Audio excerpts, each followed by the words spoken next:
This demonstration is on the Web Project Tracking System. What this feature allows you to do is put a link on your website where a customer of yours can log into the project system over the web. Now, some people feel that might be kind of scary, but some of my clients have actually found it to be a very powerful capability where they literally have set their company apart from other service organizations, and allows their customers to actually have a better handle on what's happening with projects, track additional information, things like that. So your customers will come to a login screen from your website, and basically this is an IIS server that's connected to the inside of your company. And so we're going to log in. And there are two login IDs, one that shows money and one does not show money. Depending on which logins you give your customers, they will have the appropriate privileges. So we go ahead and we log in, and we press the login button, and sure enough we get the screen. So now we have two capabilities that are available, either track projects or add a service call. So I'm first going to do the track project capability. What this allows you to do is we can configure the tracking system to look at open service calls. So that's whatever your status is for open service calls, 0, 1, etc. Then we can look at open projects, and we can look at closed projects. So again, this is all related to that particular customer that's logged in. So we click on open service calls, and they can go ahead and hit begin list.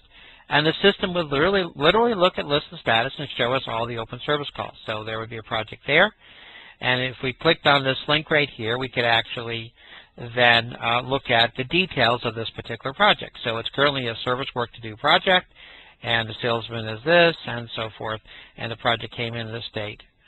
If we hit begin, if we hit click on this list, then we would see the service context of whatever's happening on this particular service call.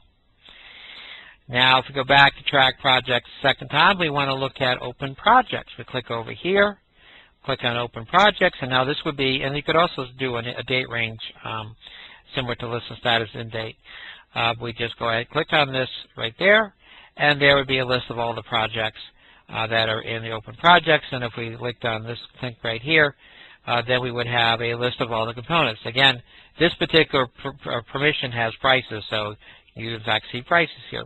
But these would be the same detailed listing as you would have on your quote that you've already sent your customer.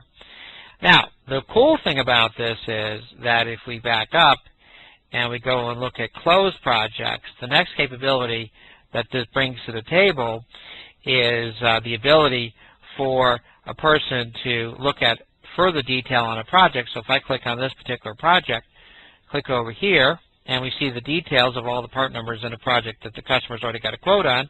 Again, we have our prices or not. But the new additional feature is this total shipped here. So if you're using the total ship capability, you can click on this, and this actually gives a link to the ship information that you've shipped the product to your clients. And if you happen to put the UPS tracking number in the waybill number, the customer could end up seeing the UPS tracking number right here on the screen.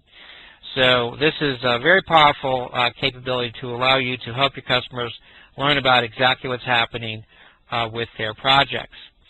Now, the next thing I wanted to show you is this add service call capability. So your clients, at night or whenever they want, can come over here to the add service call capability, and they can go ahead and put a complaint, nurse call system, out of order, 3 West, and, 3 West, sorry about that, 3 West, and called in by Tony Nasca, put this project in, and when they want the service call, these are required fields here, and they can put additional notes if they wish, Coke spilled, master station, and whatever else they want to put on this screen.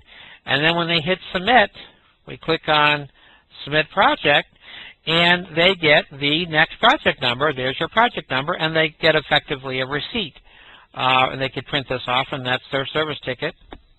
And then what happens here is you would actually be running a server, and if I just click over here and make this a server here, click Properties, and this is something you'd have already be running, so web server equal yes, and what this does is on some machine, this machine is just running, and what it does is it just goes ahead, and in a minute you'll see this thing go ahead and import that project, and sure enough, that project has been, and then we've got an email capability also that could email this project out to incomplete header. So it's missing an input address. But the point is, this could be emailed to a waiting technician, whoever was on call or whatever the notify person was, so that even after hours, you could get an email indicating that there was a service call coming into your company.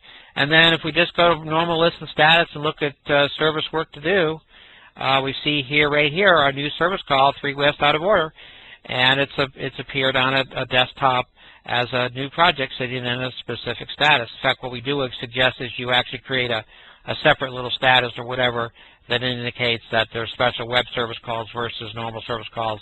And then when you confirm that yes, this is a valid call, you can just go ahead and move it into the appropriate service work to do status, whatever you want. So that is the web tracking system, very powerful feature, and it's very helpful for companies that want to set themselves apart from a normal server organization. Thank you very much. Feel free to call with any questions. Bye.